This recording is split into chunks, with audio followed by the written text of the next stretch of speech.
guys, so andito na, open na natin yung Jollibee. Nakakuha na po ako. Titignan natin kung sino yung mga nakuha ko. Dalawa yan. Finally, meron na. Meron na siya. Finally. Tingnan ko.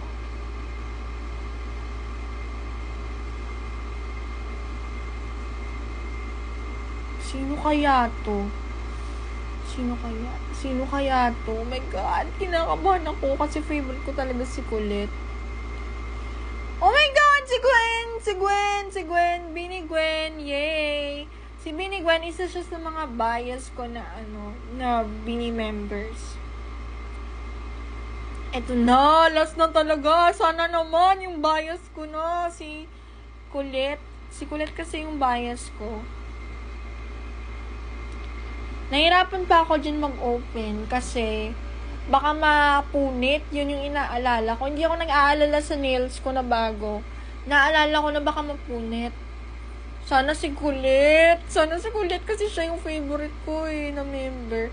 Ayan, tinulungan niya ako ni Ate M kasi hindi ko na alam yung gagawin ko. Nasistress na ako kasi natatakot ako na punit.